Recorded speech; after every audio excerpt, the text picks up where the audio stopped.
नमस्कार, देवमाचं स्वागत आहे. आज आपल्या बरोबर श्री उद्धव जोशी महाराज आहेत. गुरुजी, एक प्रश्न असा होता की एक गाणं आहे, एक आरती सारखं गाणं आहे की जन्मोजन्मी हेच सद्गुरू मिळावा.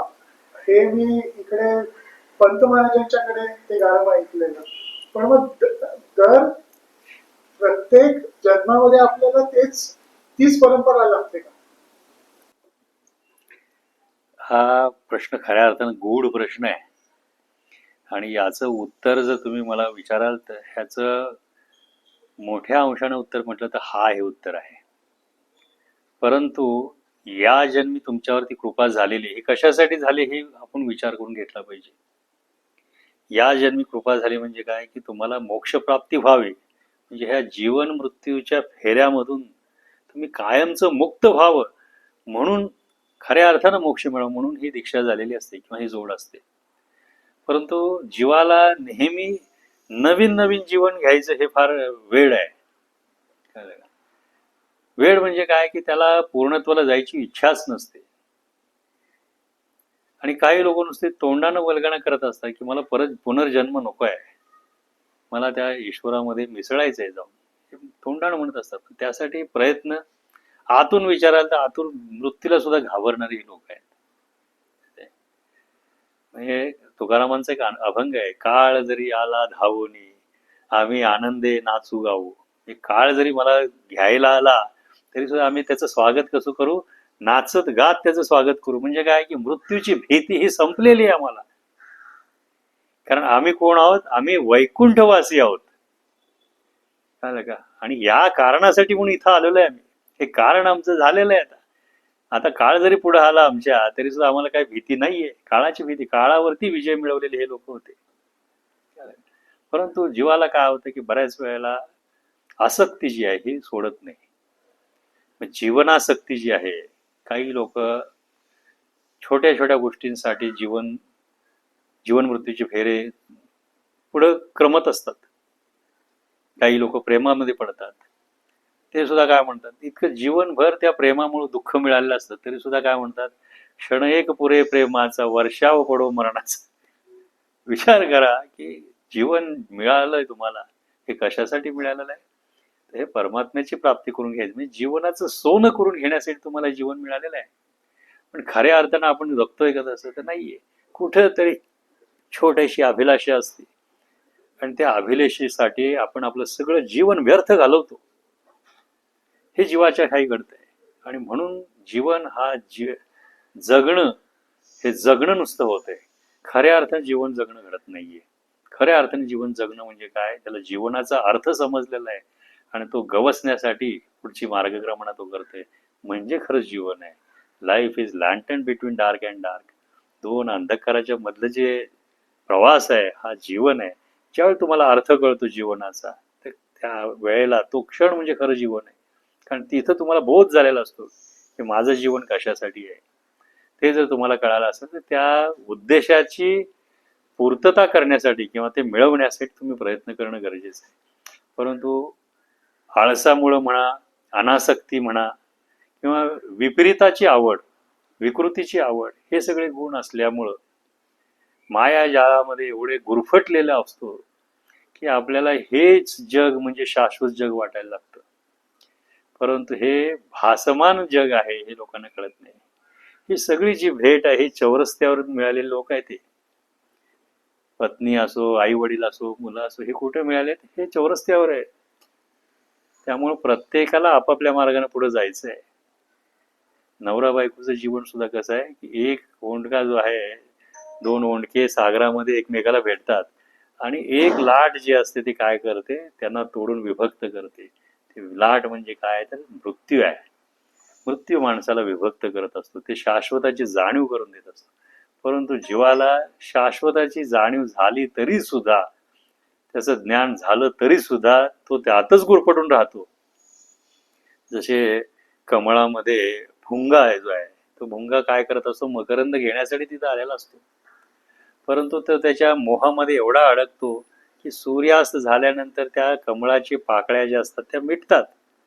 आता भुंगा जो आहे हा खऱ्या अर्थानं शक्तिमान आहे, त्यानं ठरवलं तर क्षणामध्ये त्या कमळाच्या फुलाच्या पाकळ्या विध्वंस करू शकतो तो आणि त्याचं स्वतःतून स्वतःची मुक्तता करून घेऊ शकतो.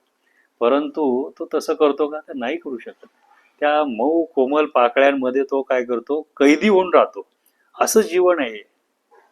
जीवनामध्ये काय घडतंय तर माणसाला हे सगळं हे मोह वाटतो, कळलं का? आणि याच्यातून हा भय सापळा म्हणा किंवा मोह सापळा म्हणा, याच्यातून बाहेर पडण्याची त्याला शक्ती राहत नाही. का? तर त्याचं आत्मिक बल स्वत्व तो विसरलेला असतो. आणि म्हणून ह्या घटना घडत असतात.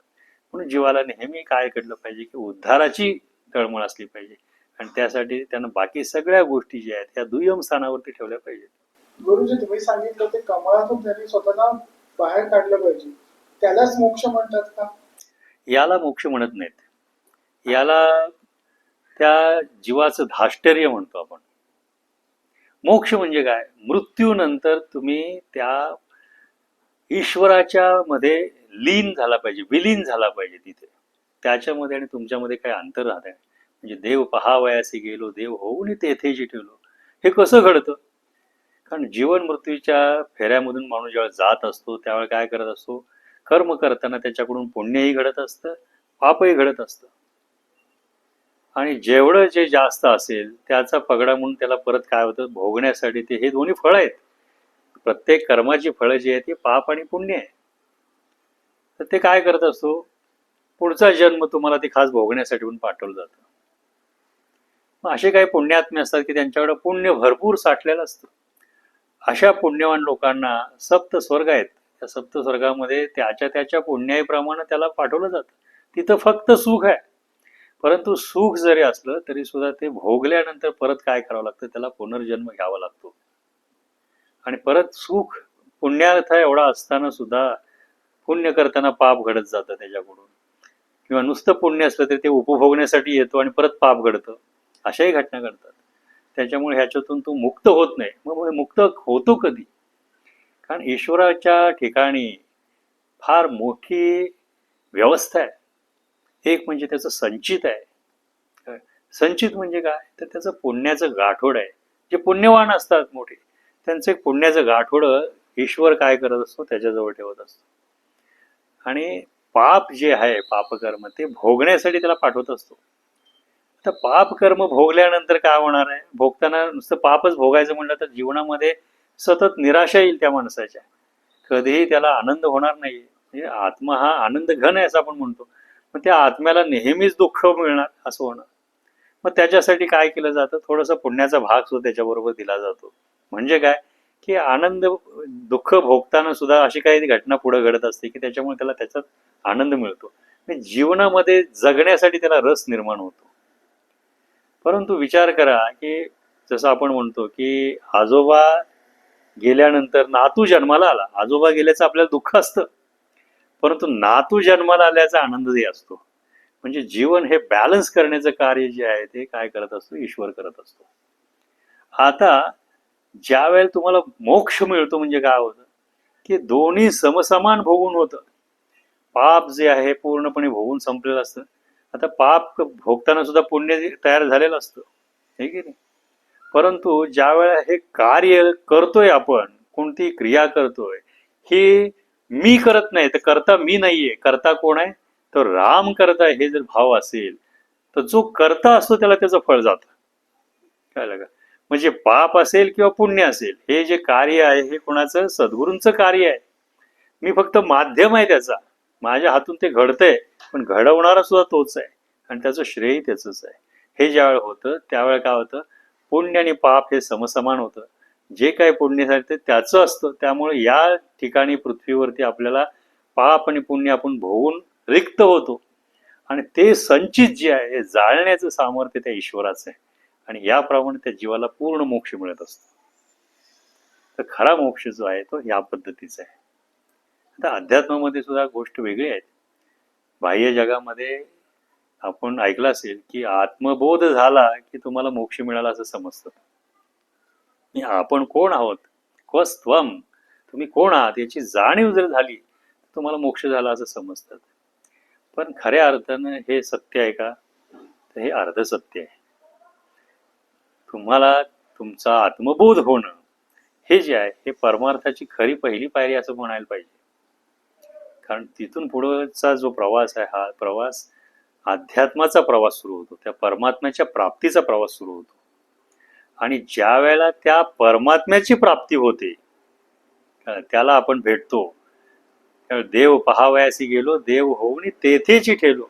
तुम्ही त्याला मिसळता. जसे दोन नद्या एकमेकांमध्ये मिसळल्या तर एका नदीचं कुठलं पाणी तुम्हाला बाहेर काढता येत नाही, किंवा सगळ्या नदी ज्या आहेत त्या सागराला जाऊन मिळतात. तुम्हाला वैयक्तिक एका नदीचं पाणी त्यातून काढायचं म्हटलं तांब्याभर काढता येत नाही, म्हणजे सागराचं पाणी असं समजलं जातं. अशा पद्धतीनं हा सागर आहे, ईश्वर जो आहे निर्गुण निराकार तत्व हे जे सागर आहे त्या सागरामध्ये आपण जाऊन मिसळतो.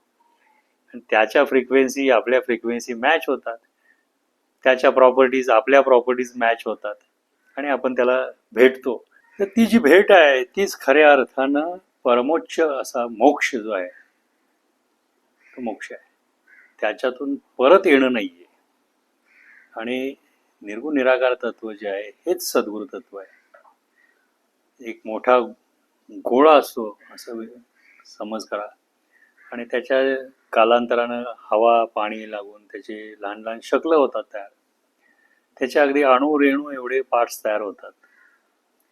त्यातला एक अणू म्हणजे आपण आहोत, किंवा एक रेणू म्हणजे आपण आहोत.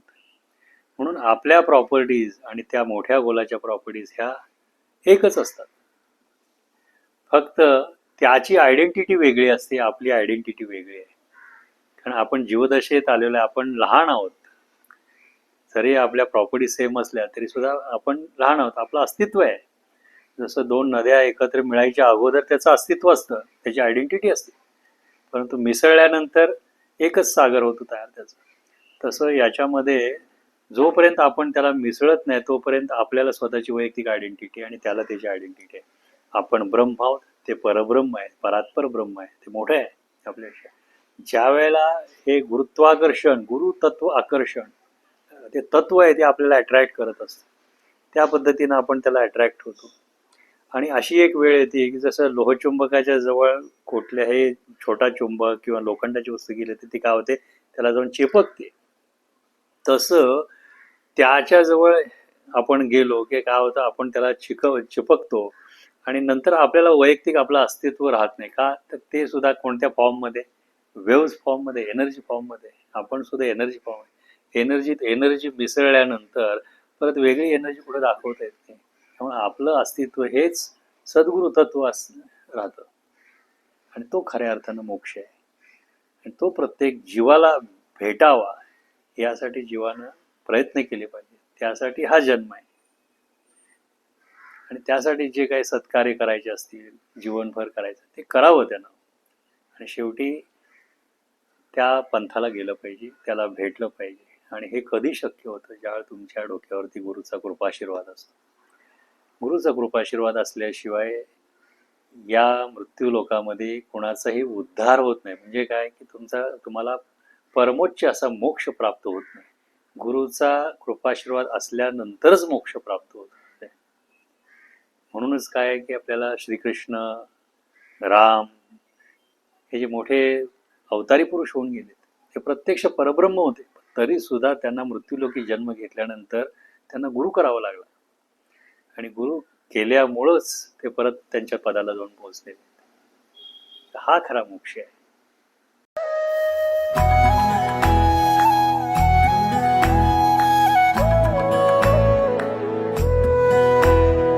अध्यात्मावर अशीच माहिती मिळवण्यासाठी देव माझा चॅनलला सबस्क्राईब करा.